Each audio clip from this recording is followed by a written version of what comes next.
Hi friends, ಎಲ್ಲರೂ ಹೇಗಿದ್ದೀರಾ? ಚೆನ್ನಾಗಿದ್ದೀರಾ ಅಂತ ಅಂದ್ಕೊಳ್ತೀನಿ. ಇವತ್ತು ನಾವು ಕೆ ಆರ್ ನಗರ ಹೋಗಿದ್ವಿ, ಮೈಸೂರು ಡಿಸ್ಟಿಕಲ್ಲಿ.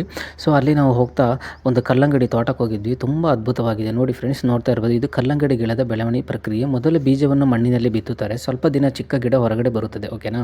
ಆಮೇಲೆ ಈ ಗಿಡ ಬೆಳೆಯುತ್ತಾ ಇದರ ಮೇಲೆ ಹೂಗಳು ಬರುತ್ತದೆ. ಈ ಹೂಗಳು ನಿಧಾನವಾಗಿ ಹಣ್ಣನ್ನು ಮಾರ್ಪಾಡಾಗುತ್ತದೆ. ಇಲ್ಲಿ ನೀವು ನೋಡ್ತಿರ್ಬೋದು, ಈ ಹಣ್ಣಿನ ಆರಂಭದ ಹಂತ ಈಗ ನಡೀತಾ ಇದೆ. ಪ್ರತಿದಿನ ಸೂರ್ಯನ ಬೆಳಕು ತುಂಬ ಚೆನ್ನಾಗಬೇಕು, ನೀರು ಮತ್ತು ಸರಿಯಾಗಿ ಕಾಳಜಿ ಇದ್ದರೆ ಈ ಚಿಕ್ಕ ಹಣ್ಣು ದೊಡ್ಡ ಕಲ್ಲಂಗಡಿಯಾಗಿ ಬೆಳೀತದೆ.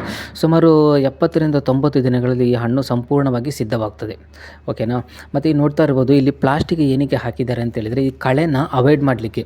ಯಾಕೆಂದರೆ ಈ ಕಳೆಗೆ ಈ ಪ್ಲಾಸ್ಟಿಕ್ ಹಾಕೋದ್ರಿಂದ ಗ್ರೋತ್ ಸ್ಲೋ ಆಗಿ ಕಳೆನೂ ಬರಲ್ಲ, ಚೆನ್ನಾಗಿ ಬರುತ್ತದೆ. ಮತ್ತು ಮಣ್ಣಿನ ತೇವಾಂಶವನ್ನು ಉಳಿಸ್ಬೋದು.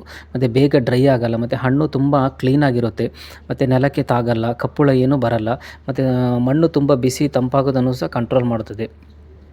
ಅಂದರೆ ಇದು ಎಲೆ ಒಂದು ಗಿಡದಲ್ಲಿ 2ರಿಂದ 4 ಕಲ್ಲಂಗಡಿ ಹಣ್ಣು ತನಕ ಬರುತ್ತದೆ ಇದು, ಓಕೆನಾ. ಓಕೆ ಫ್ರೆಂಡ್ಸ್, ಬಾಯ್. ನೆಕ್ಸ್ಟ್ ಏನಾದರೂ ವೀಡಿಯೋ ಇದ್ದರೆ ತಿಳ್ಕೊಳ್ಳೋಣ, ಓಕೆನಾ. ಬಾಯ್.